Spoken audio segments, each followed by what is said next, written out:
जहाँ पर ठाकुर जी नंगे पैर चले हैं। ठाकुर जी ने आज तक कभी पादुका नहीं पहनी।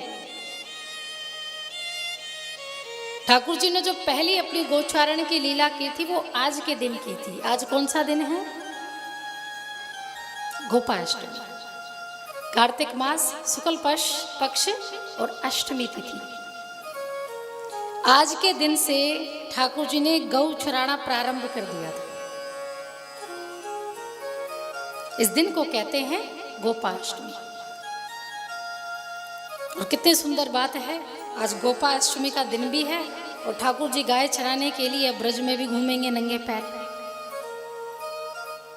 उनको गाय अत्यंत प्रिय है, बड़ी प्रिय है। एक बार मैया यशोदा ने कहा, ठाकुर जी ने मैया यशोदा से कहा कि मैया हम भी गाय चराने जाएंगे।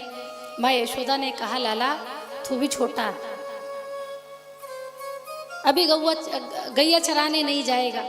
लेकिन प्रभु ने जिद की तो माँ से आज्ञा ली। माँ ने कहा देख तू जाएगा तो सही, परंतु अपने पैरों में पादुका पहन कर जाएगा,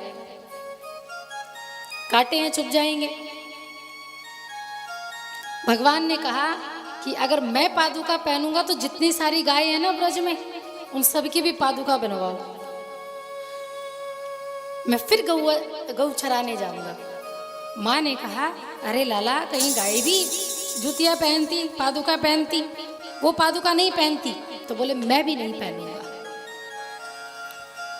आप ठाकुर जी के किसी भी विग्रह के पास जाइए, किसी भी मंदिर में जाइए, आपको पादुका नहीं मिलेगी सिवाय एक मंदिर के।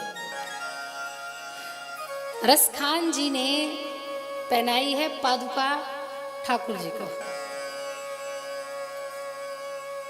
रसखान जी का नाम सुना है? रसखान जी दूसरे धर्म के थे।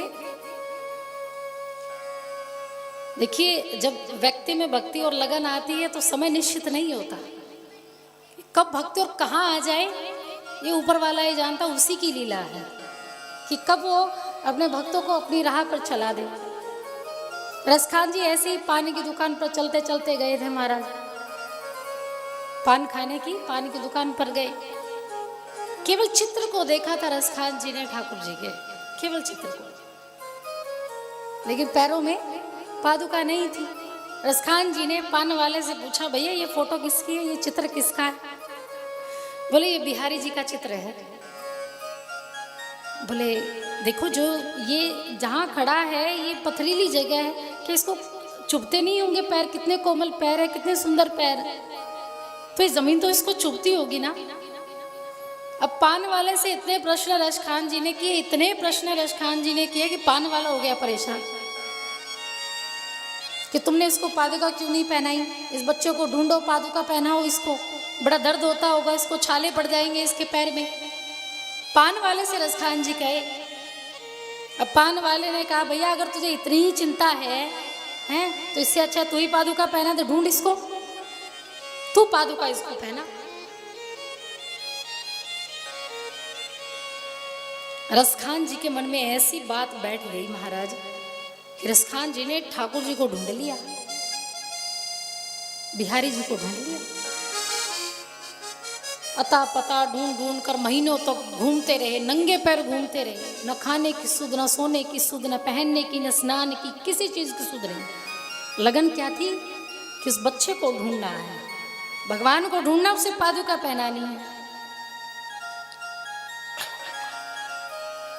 और अंत में रसखान जी ने ठाकुर जी को ढूंढा, और ढूंढा ही नहीं, ठाकुर जी स्वयं मंदिर से चलकर आए रसखान जी के पास, क्योंकि वो तो दूसरे धर्म के थे, पंडितों ने घुसने ही नहीं दे रहे थे मंदिर में। और भगवान इतना प्रसन्न हुए रसखान की भक्ति से कि स्वयं पादुका पहनने के लिए आ गए। रसखान जी गले में हजारों हजारों तुलसी की माला पहनते थे। हम तो यहाँ एक तुलसी की माला पहनते हैं, लेकिन रसखान जी तो हजारों हजारों लदा रहता था उनका गला तुलसी की माला से। किसी ने पूछा कि जब एक तुलसी पहनने से उद्धार हो सकता है तो इतनी इतनी तुलसी पहनने की क्या आवश्यकता है? गले में बोझ लेकर घूमते हो तुलसी की माला का। रसखान जी ने कहा कि तुम तो इस धर्म में हो, तुम कितने भाग्यशाली कि तुमने इस धर्म में जन्म लिया है, इस धर्म में जन्म लिया है जहाँ कृष्ण ने जन्म लिया है, लेकिन मैं तो दूसरे धर्म का हूँ। तुम्हारे धर्म में प्रभु ने जन्म लिया, तो प्रभु आए, श्री कृष्ण रूप लेकर आए, जब भी जरूरी नहीं कि सबका कल्याण होता होगा, लेकिन मैं तो फिर भी दूसरे धर्म का हूँ, तो मेरा कल्याण कैसे होगा? इसलिए मैं चाहता हूँ कि सबसे ज्यादा निगाह ठाकुर जी की मुझ पर पड़ी, इसलिए मैं गले में बहुत सारी गले में तुलसी की माला पहनकर घूमता हूं। ऐसे रसखान जी थे दिन प्रतिदिन, और रसखान जी ने कृष्ण के पद लिखे हैं, पद लिखा करते थे श्री कृष्ण की। ऐसे रसखान जी महाराज हुए। दूसरे धर्म के होने के बाद भी कृष्ण भक्ति कितनी अनन्य थी उनकी। बोलिए भक्त वत्सल भगवान की। तो बिहारी जी के योग्य हमें श्री राधा रानी बना देती है, क्योंकि वो करुणा की, ममता की प्रतिमूर्ति है, दया की प्रतिमूर्ति है। श्री सुखदेव मुनि महाराज राजा परीक्षित को श्रीमद् भागवत कथा श्रवणपान करा रहे हैं, और कल की कथा को कहाँ विराम, श्री कृष्ण जन्म पर विराम दिया गया था। जिस दिन का जो उत्सव होता है बस वही भक्तों को याद रहता है, उससे पहले क्या होता है वो सब सिर के ऊपर से चला जाता है। उत्सव सबको याद रहता है, ना अपना कोई जन्मदिन भूलता है ना एनिवर्सरी भूलता है। ये ऐसे फिक्स तारीख है कि भूलना भी चाहो तो घर में पत्नी भी ना भूलने दे। अब 1 साल जन्मदिन मनाते हैं, उम्र कम होने का उत्सव मना रहे हैं। 1 साल घट गया हमारा उम्र, घटती तो है, बढ़ती थोड़ी ना। अब कोई 60 साल जिएगा तो ये समझ लो कि 1 साल खत्म। और इतना बड़ा उत्सव मनाते, केक काटते, रिश्तेदारों को बुलाते हैं। कैसा समाज है ये, है? अजीब विडंबना। जब कोई भी घर में एनिवर्सरी हो, किसी का जन्मदिन हो, बच्चा जन्म ले, तो कोशिश कीजिएगा जन्मदिन पर किसी भूखे का पेट भरा जाए, किसी गौशाला में दान दिया जाए, हैं? और सच बताऊं महाराज, संसार को कितने भी भंडारे खिला दीजिए,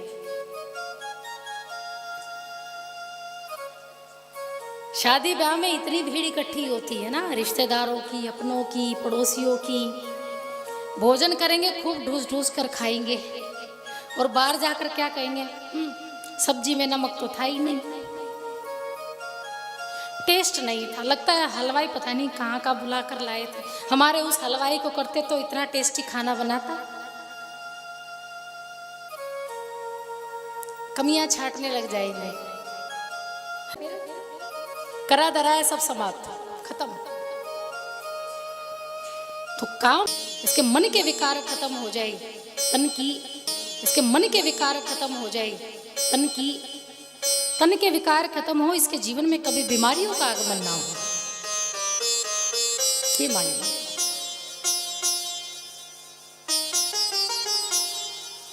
तो जन्मदिन और एनिवर्सरी पर कुछ ऐसा अच्छा काम कीजिए जो तो ये चीजों कोई नहीं भूलता। तो सबको ठाकुर जी का ये तो याद है कि कल जन्मोत्सव हुआ था, खूब नाचे, खूब झूमे, खूब बढ़िया प्रसाद भी मिला। उससे पहले क्या हुआ था, उससे पहले क्या हुआ था? भले कथा तो आपने कही थी, अब कथा तो मैंने ही कही थी। जरूरी थोड़ी ना है कि सुनने वाला सब बातें सुनता है, तो स्मरण नहीं रहता तो हम ही बता देते हैं कि कल क्या हुआ था। कल की कथा में विशेष रूप से हमने मनु महाराज की 2 बेटियों का वृत्तांत सुना था, जिसमें देवहूति थी और आकृति थी। यज्ञ नारायण भगवान और उनका विवाह हुआ था दक्षिणा से। करदम ऋषि और देवहूति के विवाह, जहाँ पर मनु महाराज ने सुंदर उपदेश अपनी बेटी को दिया था, तो इस कथा को भी हमने सुना था। राम वंश की कथा यानी कि सूर्य वंश की कथा भी हम सभी ने श्रवणपान की थी, जहाँ प्रभु श्री राम ने जन्म लिया था। उसके तत्पश्चात ब्रह्मा जी के अंश से चंद्रवंश आया था, जहाँ पर यदु नामक राजा हुए, जिससे यदुवंश चला। और यदुवंश में किसने जन्म लिया? प्रभु श्री कृष्ण ने। जो कुल यदुवंश थे वो थे 56 करोड़। कितने यदुवंश थे? 56 करोड़।